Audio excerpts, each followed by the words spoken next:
우리는 지난주에 느헤미야가 오기 전부터 오랫동안 공동체 이스라엘 예루살렘 공동체 안에 내재되었던 그런 불만들이 성벽을 재건하는 그런 과정 중에 집단적으로 그런 불만이 집단적인 행동을 통해서 표출된 그 사건을 우리가 살펴보았습니다. 그래서 자칫 폭동이라도 일어나서 성벽 재건 공사가 더 이상 진행되지 않았을 뿐만 아니라 극단적으로는 공동체의 존립 기반마저 흔들릴 수 있는 그런 위기를 느헤미야가 맞이했었습니다. 근데 그런 상황에서 느헤미야가 대회를 열어서 지도자들의 그런 무뎌진 양심을 일깨우고 죄악된 길에서 돌이키도록 해서 자칫 폭동이라도 일어날 그런 위기 상황이 하나님을 찬양하는 장면으로 끝을 맺는 이 모습을 우리가 살펴보았습니다.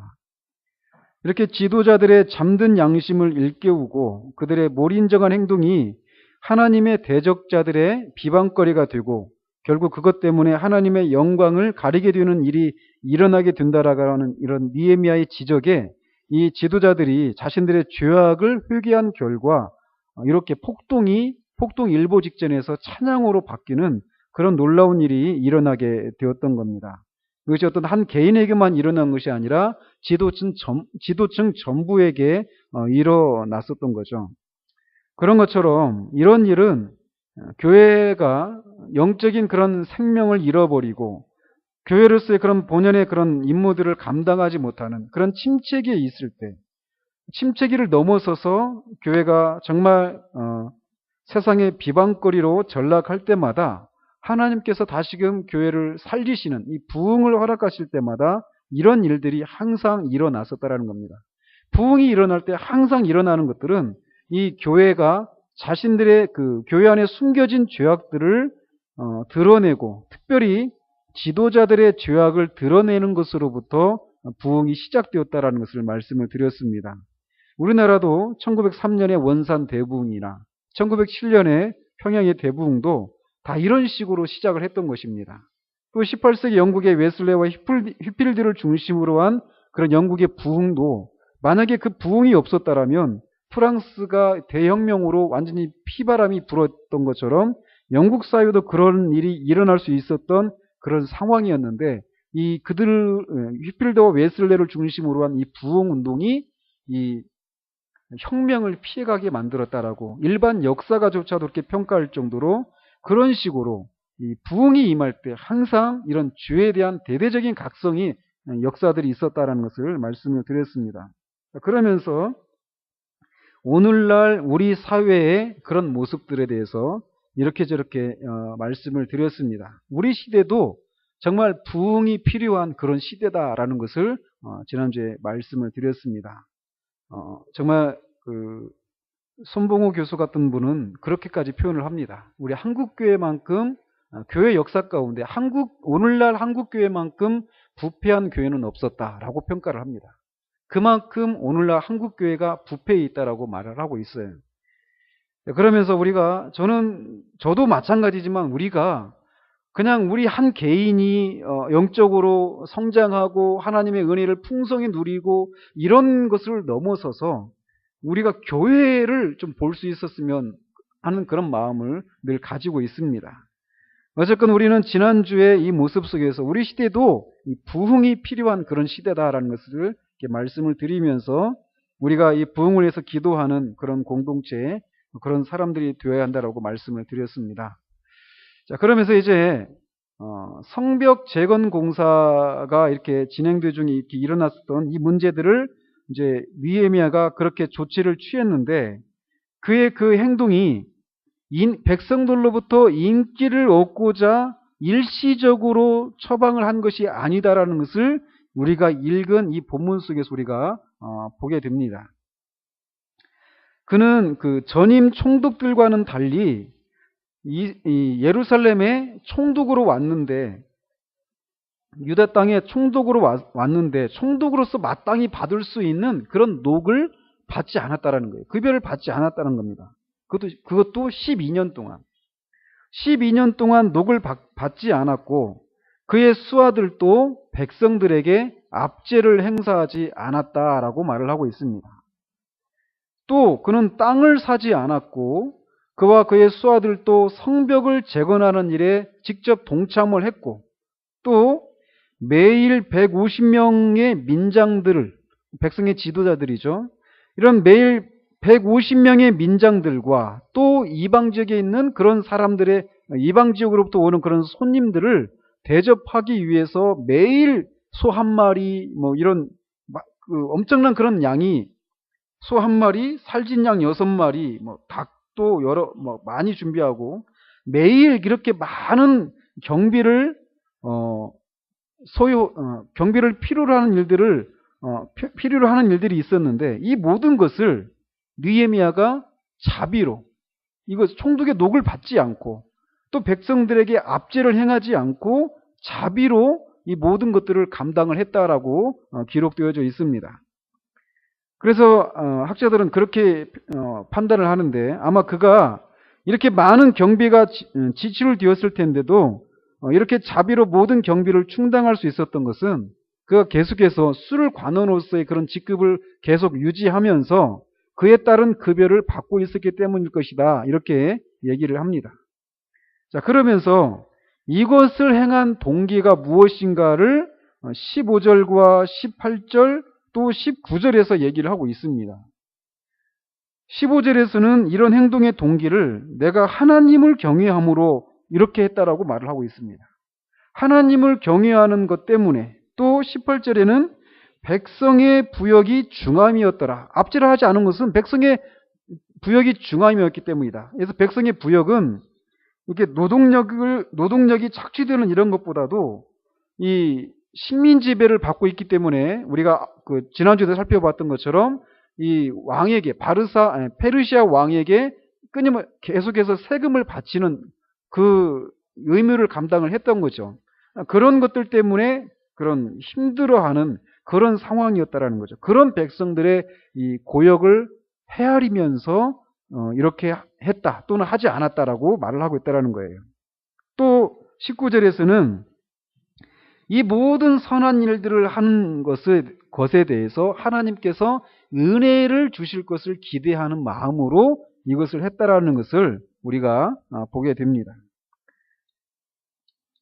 저는 오늘 이 본문을 보면서 여러분들은 이 느헤미야의 이런 행동을 보면서 오늘날 한국 사회에서 많이 이렇게 회자되는 많이 사람들의 입에 오르내리는 그런 한 단어가 있습니다. 그 단어가 떠오르지 않습니까? 이 프랑스어인데 저도 프랑스어는 잘 모르지만 이런 용어 들어보셨을 거예요. 노블레스 오블리주 들어보셨죠? 안 들어보셨습니까? 저는 오늘 그것에 대해서 오늘 좀 이 본문 가지고 좀 그것을 다루고자 합니다. 노블레스 오블리주 이렇게 얘기를 합니다. 이게 영어 발음, 이게 프랑스 발음을 제가 정확히 몰라요. 근데 이게 뭐냐면 노블이라고 하는 말이 영어로 귀족이라고 하는 그런 말이에요.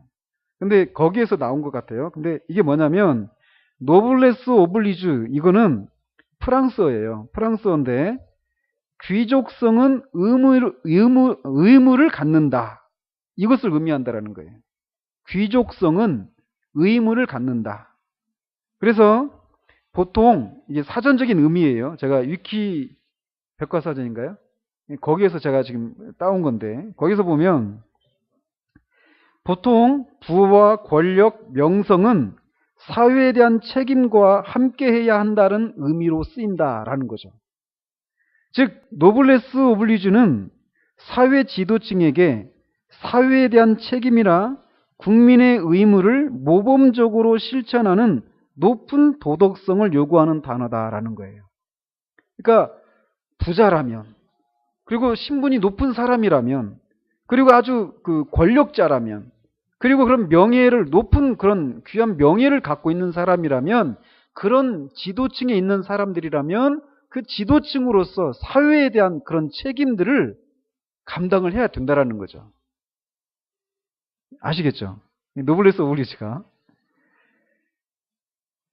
근데 이 말이 어디로부터 나온 말이냐면 상식적으로 그냥 알고 계십시오. 그냥 오늘만 듣고 그냥 잊어버려도 돼요. 근데 어, 이게 이 말이 어디서 나온 거냐면 14세기 때 영국과 프랑스가 100년 동안 전쟁을 합니다. 세계사적으로 보면 그게 100년 전쟁이라고 그래요. 100년 전쟁 당시에 이 프랑스의 한 도시 이 깔레라고 하는 그런 도시가 있었답니다. 근데 그 칼레, 뭐 이렇게 프랑스로는 깔레라고 이렇게 읽는 것 같아요. 그 깔레라고 하는 그런 도시가 영국군에게 포위를 당하고 결국은 이제 항복을 하게 되었답니다. 그런데 이제 그때 영국의 왕이 에드워드 3세였는데 이 에드워드 3세에게 이제 항복 사절단을 이제 보냈답니다.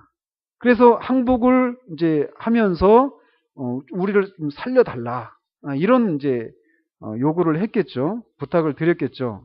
그러니까 이 영국의 왕 에드워드 3세가 이렇게 얘기를 했다고 그래요. 모든 시민의 생명을 보장하는 조건으로 누군가가 그동안의 반항에 대해서 책임을 져야 한다. 그러면서 그 도시에, 이 깔레 그 도시의 대표 6명이 목을 매 처형을 받아야 한다. 이렇게 명령을 내렸다라는 거예요. 그러니까 이제 깔레 시민들은 혼란에 처해서 누가 우리를 대신해서 6명이 누가 이제 처형을 당해야 하는지를 논의를 막 했답니다. 그렇게 얼마나 그러니 누가 뭐 자청해서 내가 죽겠다 이렇게 하겠어요? 그렇죠? 근데 그렇게 모두가 이렇게 머뭇거리고 있는 상황이었는데 그 깔레시에서 가장 부자였던 웨슈타슈 드 생피에르 좀 비슷합니까? 아, 제가 참 이 사람이 처형을 자청했다고 그럽니다. 이 사람이 먼저 가장 큰 부자였던 이 피에르라고 하는 사람이 처형을 자청하니까 그 깔레 시장, 또 상인, 법률가 이런 귀족들이 자기도 처형을 당하겠다. 그래서 이 모든 시민을 살 수 있도록 하겠다 하면서 그렇게 이제 6명이 이렇게 뽑혀졌다고 합니다. 그래서 이제 다음날 처형을 받기 위해서 이제 교수대에 이렇게 모여 있는데 이 에드워즈 왕의 이 왕비가 이 사람들을 죽이지 말라고 이렇게 간청을 했다고 그래요. 그리고 에드워즈 왕도 이 6명, 이 죽음을 자처했던 시민 6명의 희생 정신에 감복해서 6명도 살려줄 뿐만 아니라 깔레 시민들을 다 살려줬다고 합니다. 거기에서 노블레스 오블리주라고 하는 단어가 이렇게 나왔다라고 얘기를 합니다. 자, 그러면서 실제적으로 이 노블레스 오블리주라고 하는 말은 14세기 때 이 프랑스 깔레라고 하는 도시의 이 사건과 맞물려서 나온 단어이지만 이런 것들, 사회 지도층이라면 지도층의 신분에 맞게 이 사회적인 책임을 감당해야 된다. 이런 도덕적인 그런 그 관념들은 이미 로마 제국 시대에도 있었다고 그래요. 그래서 로마의 귀족들은 항상 이 병역 의무를 감당하는 것을 너무나 당연하게 여겼다라는 거죠.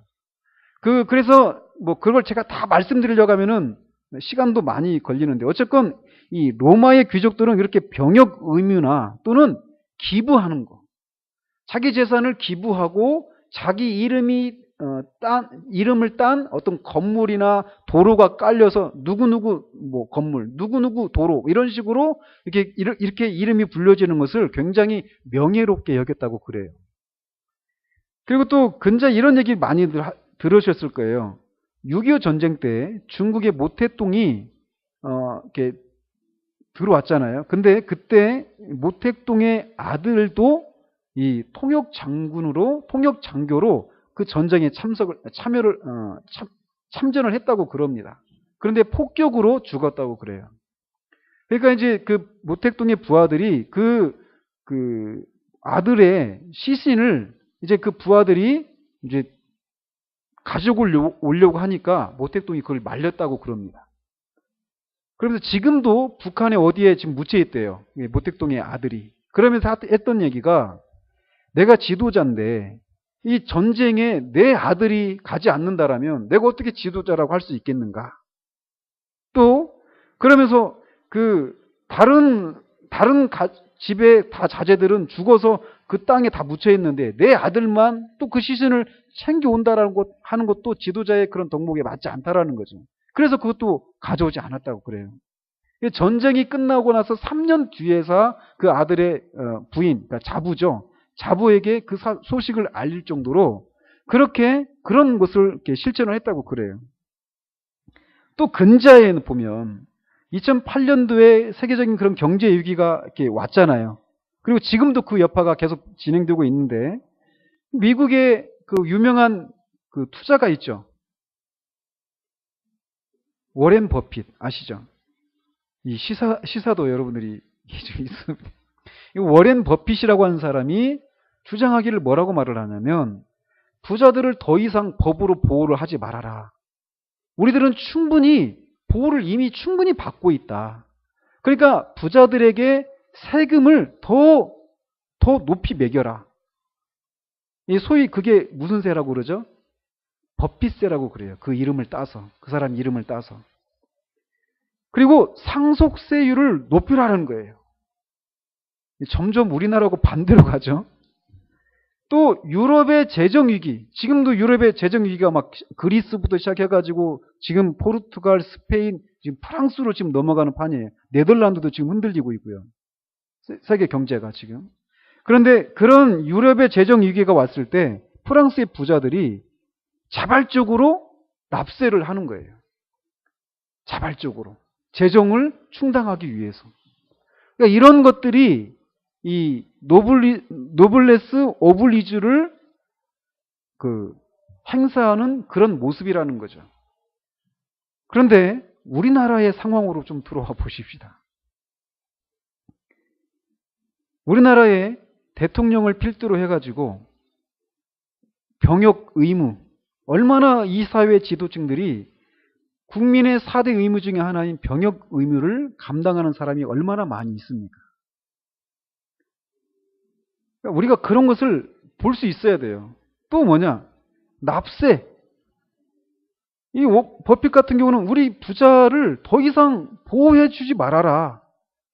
더 높은 세율을 매겨라. 부자에게 증세를 해라. 상속세율을 더 높여라. 우리는 어떻게 하든지 적게 내려고 그러죠. 이 정부 들어와서 가장 먼저 한 게 부자 감세. 저는 어떤 정치적인 편향을 가지고 얘기하는 게 아닙니다. 편법으로 증여를 하는 것들. 우리나라는 이병철, 이건희, 이재용 이렇게 계속 이어지잖아요. 외국은 그렇지가 않아요. 상속세로 거의 대부분을 다 뗍니다. 그러니까 부를 이렇게 물려주는 것을 그들은 용인을 하지 않아요. 우리 사회는 그렇지 않다라는 거죠. 느헤미야는 땅을 사지 않았다고 그랬어요. 우리나라 땅 엄청납니다.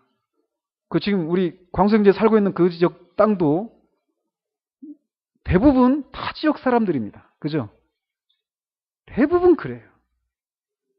이 사회의 지도층들 부동산 투기 여기에 뭐 청문회에 올라오는 사람들 한번 보자고요. 다 그 사람들이 사회 지도층들인데 그 사람들 논문 표절 거의 99%가 걸린다고 그럽니다. 스포츠계나 음악계 있는 사람들 논문 표절 이번에 한 명 걸렸죠. 한 명이 아니지 지금 벌써 5명까지 지금 나오고 있는데 논문 표절 위장 전입 이번에 경찰청장 후보로 올라온 사람도 위장 전입을 했어요. 경찰청장이 법을 어겨요. 위장 취업. 실제 취업을 안 했는데 고용을 한 것처럼 해가지고 비용을 지출하고 그만큼 세금을 탈루하는 거죠. 심지어는 몇 년 전에 이 지금 대통령을 뽑을 때 이런 얘기들 많이 들으셨을 거예요. 열심히 일하다 보면 손톱에 때가 끼기 마련이다. 도덕보다는 능력이 더 중요하다. 들어보셨죠? 대통령은 공자나 석구와 같은 사람을 뽑는 자리가 아니다. 이게 누가 한 줄 아십니까? 김진홍 목사님이 하신 얘기예요. 목사님이 하신 얘기예요. 우리 사회의 지도층의 도덕적 해이는 정말 너무너무나 심각한 수준입니다. 그래서 이런 것들이 어떤 과정을 통해서 드러나면 부끄러워하기는커녕 재수가 없는 것으로 생각을 합니다. 왜? 자신만 그런 것이 아니라 대다수의 사람들이 여기에서 걸리지 않는 사람이 없기 때문에 그래요. 그러나 우리 사회의 모습을 보면 진짜 천민자본주의의 전형적인 그런 모습을 우리 사회가 보이고 있다는 거죠. 그러나 동서고금을 막론하고 도덕이 무너진 사회는 존립할 수가 없었습니다. 로마 제국이 멸망한 원인을 여러 가지로 진단하지만 그 중에 한 가지가 뭐냐면 도덕이 무너졌기 때문이다라고 얘기를 해요. 도덕이 밥 먹여주냐? 밥도 먹여줍니다. 도덕이 무너지면 사회가 무너지는 거예요. 우리가 살고 있는 사회가 그런 사회입니다. 온갖 꼼수가, 온갖 탈법과 이런 것들이 난무하고 있는 사회가 우리 사회예요. 그래서 몇 년 전 어떤 신문 칼럼의 그 사설의 제목이 진리가 가위 눌린 사회, 이렇게 사설이 있는 걸 제가 읽은 적이 있습니다. 우리 사회가 그런 사회예요. 진리가 가위 눌렸습니다. 검찰은 또 어떻습니까? 언론은 또 어떻습니까? 학교 쪽은 또 어떻습니까? 스포츠, 음악, 문화, 어느 곳 하나 썩지 않은 곳이 없습니다. 자, 한국 사회가 이렇다면 한국 교회는 또 어떻습니까? 성공이 모든 비리와 불법을 눈감아주는 사회 풍토가 교회 안에도 들어와 있습니다. 사람을 끌어모으고 교회를 키우기만 하면 성공한 목회자로 인정을 받고 그렇게 교회를 키우기까지 어떤 과정을 거쳤는지는 중요하지 않습니다.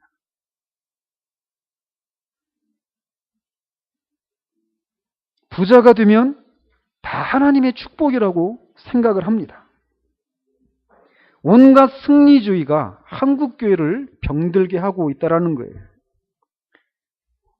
문대성 씨가 기독교인입니다. 아십니까?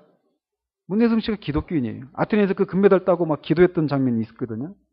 그걸 가지고 한국교회는 또 얼마나 이 선교로 활용을 했습니까? 성공하면 그가 어떤 삶을 살았는지, 어떤 과정을 거쳐왔는지, 이거는 중요하지 않은 것, 중요하지 않게 생각하는 것, 이게 오늘날 한국교회의 모습이라는 거예요. 지금까지 한국 사회에서 3명의 장로 대통령을 교계가 배출했다고 자랑을 합니다. 그러나 그들은 또 어떻습니까?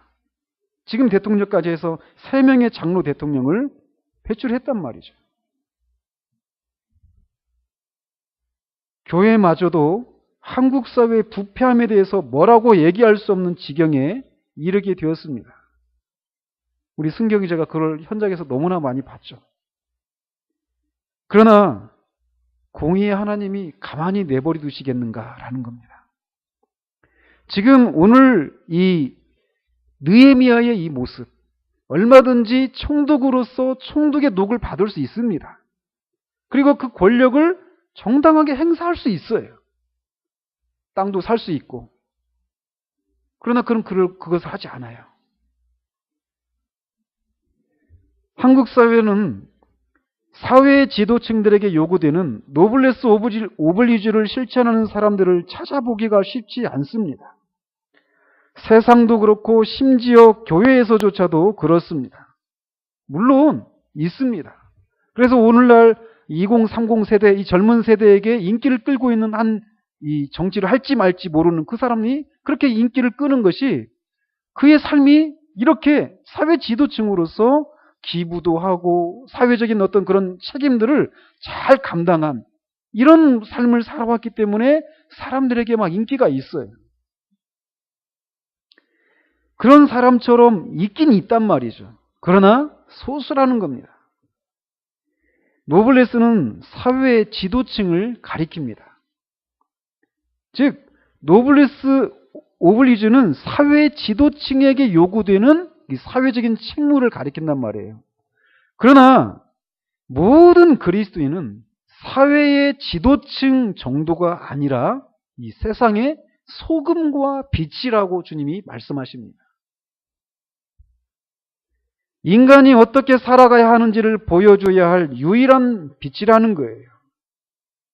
세상의 부패를 방지하고 소금이 음식의 맛을 내는 것처럼 몸이 건조하고 정말 공허하기 짝이 없는 그 인생을 살아가는 사람들에게 인생의 참된 맛이 무엇인지를 드러내는 삶을 살아야 할 사람들이 바로 그리스도인들이라는 거예요. 그러므로 모든 그리스도인들은 그들이 사회적으로 지도층에 해당되지 않는다 하더라도 이미 그 존재 자체로 지도층을 넘어서는 존재로 부르심을 받은 존재들이 바로 우리 그리스도인들이라는 거예요. 그리스도인이 누구인가?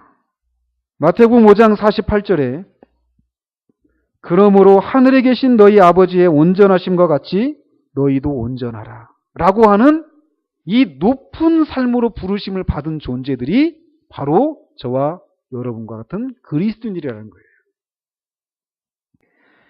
그러므로 진정한 노블레스 오블리주를 행할 수 있는 사람은 진정한 그리스도인 뿐입니다. 그리스도인이 아닌 자들의 도덕적인 선은 사회가 악이 팽배하는 것을 막아주는 소극적인 기능을 할 뿐이지 진정한 의미의 이 노블리스 오블리주를 행하고 있는 것은 아니라고 할 수 있다는 거예요. 성경은 끊임없이 우리가 누구인지를 말해주고 있습니다. 우리가 이렇게 우주의 창조자, 모든 도덕과 선의 근원이신 하나님, 모든 고귀함과 고결함, 순수함과 아름다움과 투명함의 원천이신 하나님을 그리스도로 말미암아 아버지라 부르는 자들이 바로 우리 그리스도인이라는 거예요. 그러니까 그런 영광스러운 가문의 자녀들처럼 하나님을 아버지로 모신 가문의 명예를 생각하며 살아야 할 사람들이 바로 우리 그리스도인들이라는 거예요. 성경은 이것을 끊임없이 우리에게 말해주고 있다는 겁니다. 이런 높은 삶으로 부르심을 받은 사람이라는 것을 인식할 때 비로소 우리는 그것에 미치지 못하는 우리 자신을 부끄러워하며 회개가 터져 나오게 되는 것이에요. 오늘날 이 한국 사회가 이렇게 어느 분야에서 썩지 않은 곳이 없는, 심지어 세상의 소금과 빛으로 부르심을 받은 사람들의 모임이라고 불리는 교회조차도 어디가 세상인지 어디가 교회인지 구분이 되지 않을 정도로 완전히 썩어 문드러진 그 세상 한복판에 우리가 살아가고 있는데, 그런 원인이 이렇게 우리가 어떤 삶으로 부르심을 받은 존재들인지에 대한 분명한 인식들이 없는 데서 이런 현상들이 일어나고 있다는 것입니다. 저는 정치에 굉장히 관심이 많은 사람입니다. 그러나 어떤 정치 세력이 권력을 잡는다고 해서 이 한국 사회의 이 근본적인 문제가 해결이 된다고 저는 생각하지 않아요. 이 한국 사회가 다시금 진짜 이 한국 사회뿐만 아니라 교회가 진짜 이렇게 이 소금과 빛으로서의 그런 본연의 그런 자리로 돌아오기 전에는 한국 교회는 아무런 소망이 없고 한국 사회를 향해서 어떤 얘기도 먹히지가 않을 거라는 거예요. 그러므로 우리는 끊임없이 우리가 어떤 삶으로 부르심을 받았는지를 인식하는 것이 필요합니다. 아까도 말씀드린 것처럼 우리는 그냥 우리가 은혜를 받고 내가 하나님과 그런 관계에서 풍성함을 누리고 내가 더 성숙한 그런 사람이 되어지는 것, 이런 어떤 개인적인 이런 차원에서만 머무르는 사람이 되어서는 안 돼요. 우리는 우리가 몸담고 있는 이 교회, 우리 이 시대, 이것을 보면서 마음이 상하는 그런 사람으로 우리가 자라가야 돼요. 그러므로 오늘날 한국 사회를 바라보면서 우리가 진짜 롯이, 의로운 롯이 날마다 소돔성에서 그 불의를 보면서 의로운 심령을 상했던 것처럼 우리도 그럴 수밖에 없는, 아니 질식할 것 같은 이 사회를 보면서 하나님이 다시금 지난주에도 말씀드린 것처럼 그렇게 썩어 문드러진 그 사회를 부흥의 역사를 통해서 개혁을 하셨던 것처럼 우리 시대에도 그런 것들이 필요하다는 것을 우리가 알고 그것을 위해서 기도하는 저와 여러분이 되어야 할 줄로 압니다. 그러면서 이렇게 진정한 노블레스 오블리주를 행할 수 있는 사람은 그리스도인 밖에는 없다라는 거예요. 그러면서 이렇게 이런 것을 실천할 수 있는 동기가 무엇이어야 하는가? 아까도 말씀드린 것처럼 느헤미야가 이런 도덕적인 선을 행했던 그 동기가 15절에 있는 것처럼 하나님을 경외하는 마음에서 그것을 행했다라고 말하고 있단 말이죠. 즉 하나님이 모든 것을 감찰하신다. 하나님을 두려워하는 마음에서 하나님이 주권자이시라고 하는 그런 생각을 가질 때 우리는 죄를 범하지 않게 될 것입니다. 하나님이 죄를 범하면 벌을 내릴 것에 대한 두려움에서 뿐만 아니라 경외하는 것이 좋은 두려움이라고 말하는 것처럼 그것을 지키지 않으면 벌을 받을 것에 대한 두려움 때문에만 행하는 것이 아니라 하나님을 기쁘시게 해드리고자 하는 그런 마음에서 이 모든 도덕적인 선을 행해야 한다는 겁니다. 이런 측면에서 하나님과 관련이 없는 사람들이 행하는 노블레스 오블리주가 그리스도인들이 행하는 도덕적인 선과 차이가 나는 겁니다. 그들의 그런 도덕적인 선은 개인이나 가문의 명예와 영광을 위한 것이고 사람들로부터 칭찬을 받을 수 있을지 모르지만 19절에 있는 것처럼 하나님이여 이 모든 것을 기억하시옵소서, 그래서 내게 은혜를 베푸시옵소서라고 이렇게 느헤미야가 말할 수 있었던 것처럼 하나님을 알지 못하는 자들이 행하는 모든 도덕적인 선은 사람들에게는 칭찬받고 기억에 남아있을지 모르지만 하나님이 기억하시는 선은 아니라는 거예요. 예레미야 17장 9절에 있는 것처럼 만물보다 거짓되고 심히 부패한 것이 사람의 마음이라 라고 성경은 말합니다. 완전하신 하나님은 인간 안에 있는 모든 동기들을 살피신다라는 거예요. 그 하나님의 살피심 앞에 하나님을 알지 못하는 자들은 그들의 동기가 개인과 가문의 명예와 영광을 위한 것이었다라는 것을 드러내게 된다라는 거죠. 이렇게 하나님을 경외하는 마음에서 도덕적인 선을 행해야 한다라는 것이고, 또 두 번째로는 하나님의 형상으로 빚어진 동료 인간에 대한 사랑, 아니 그것을 넘어서서 그리스도의 피로 맺어진 한 혈육을 향해서는 더더욱 이런 도덕적인 선을 행해야 한다라는 것이 성경에서 말하고 있는 내용입니다.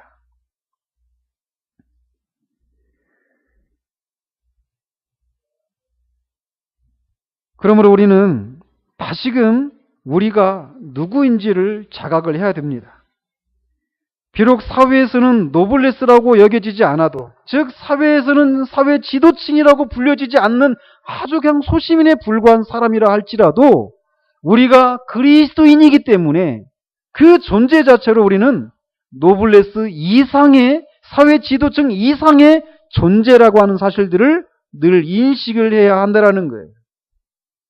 자신의 신분을 의식하고 그 신분에 맞게 살아야 합니다. 이것이 성경에서 우리로 하여금 성결한 삶을 살아가도록 만드는 동기예요. 원리입니다. 늘 하나님을 의식하고 경외하는 마음으로 살아야 합니다. 하나님의 형상으로 빚어진 동료 인간을 긍휼히 여기는 삶을 살아야 합니다. 하늘에 계신 우리 아버지께서 악인과 선인에게 비를 내리시고 공기를 허락하시며 해를 허락하시는 분이신 것처럼 우리도 이 하나님 아버지처럼 살아야 한다라는 거예요. 우리가 그리스도로 말미암아 그런 존재가 되었기 때문에 그 존재에 부합한 삶을 살라라고 성경이 말하고 있다는 겁니다. 그러므로 우리만이 진정한 노블레스 오블리주를 실천할 수 있는 사람들입니다.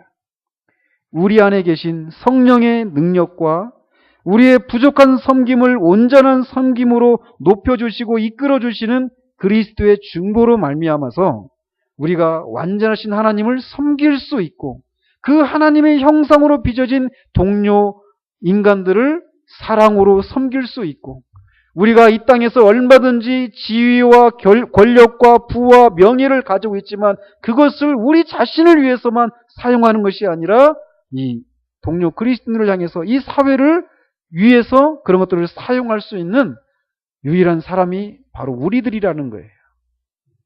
정말 우리가 사는 시대에 정말 하나님께서 진짜 부흥을 허락해 주셔서 정말 교회에서부터 이런 썩어지고 문드러진 것들이 다시금 정결케 되어지고 순결함을 회복하는 일들이 있기를 위해서 우리가 기도해야 될 것입니다. 저는 내일 설립 예배를 앞두고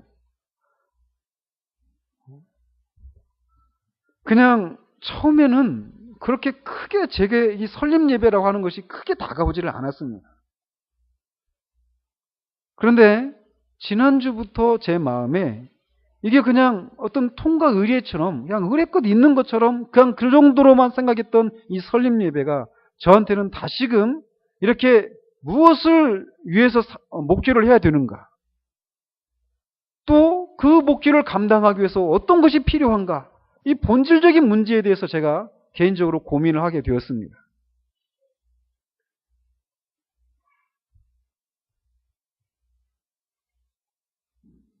그러면서 아까도 말씀을 준비하면서 저 자신을 향해서 이런 얘기가 다시금 떠오릅니다. 목사에게 있어서 타락은 목사에게 있어서 사기나 강간이나 이런 것들은 죄라고 하는 단어를 붙이기에도 사치스러운 것이다. 목사에게 있어서 타락은 하나님이 그를 처음 부르셨을 때 그 마음을 잃어버리는 것이 타락이다 라고 하는 이런 말. 하나님이 우리 교회를 설립하셨어요. 그러면서 그 설립한 이 교회를 통해서 하나님이 이 시대 가운데 무엇인가를 하기를 원하십니다. 그 중에 저도 포함이 되어 있고 여러분도 포함이 되어 있습니다. 그러면서 저는 진짜 그 순전함, 이것을 우리가 잃어버려서는 안 된다라는 거예요. 그리고 또 하나, 이 교회를 통해서 하나님이 하시고자 하신 일들을 하기 위해서는 성령의 능력을 부음받는 것이 반드시 필요하다라는 겁니다. 성령께서 여러분을 사로잡는 것이 아니면 우리 교회를 통해서 하나님이 하시고자 하신 일들을 할 수가 없다라는 거예요. 어떻게 보면은 정말 다른 교회와 다른 어떤 그런 모습들을 보면서 괜찮은 교회다, 사람들에게 어떤 감동을 끼치고 저거야라고 말할 수 있을지 모르지만 근본적인 변화를 일으키는 데까지는 가지 못한다는 거예요. 저는 3개월 정도 지나면서 제 한계를, 그런 부분에서 제 한계를 봅니다. 여러분들이 이런저런 유익을 얻는다라는 것을 보게 돼요. 듣고도 있습니다. 그래서 저는 더 목마릅니다. 하나님이 먼저는 저를 사로잡아 주시기를 바라요. 진짜 우리 교회 안에서 우리 교회에 들어오는 사람들이 선포되어지는 말씀을 성령께서 사용하셔서 근본적인 변화가 일어나는 것. 그리고 개인적인 어떤 신앙의 어떤 유익을 얻고 개인적인 성장하는 것을 넘어서서 진짜 이 하나님을 경외하는 마음으로 하나님의 형상으로 빚어진 동료 인간들, 그가 몸담고 있는 공동체에서 이 도덕적인 선을 실천하는 그런 삶을 살았던 것처럼 저와 여러분이 그런 사람, 그런 교회로 이 시대 가운데 자리매김하기를 원한다라는 거예요. 도무지 그런 모습을 찾아보기가 쉽지가 않습니다. 있습니다. 분명히 있습니다. 그러나 찾아보기가 쉽지가 않다라는 거예요. 저는 이 느헤미야의 이 모습 속에서, 그리고 오늘날 우리 사회 가운데서 노블레스 오블리주라고 하는 이런 단어가 많이 회자되고 있는 이 시대 가운데서 진정한 노블레스 오블리주를 실천할 수 있는 사람은 저와 여러분 같은 그리스도인뿐이라고 하는 것. 그리고 이것을 우리가 인식을 하면서 우리의 삶의 자리 가운데서 우리 안에 계신 성령의 능력을 힘입고 우리의 부족한 섬김을 완전한 섬김으로 중보해 주시는 그리스도의 의를, 공로를, 중보를 의지해서 정말 이런 삶을 실천해 나가는 저와 여러분이 되시기를 바랍니다. 우리 교회가 그런 교회로 자리매김하기를 바랍니다. 기도하겠습니다.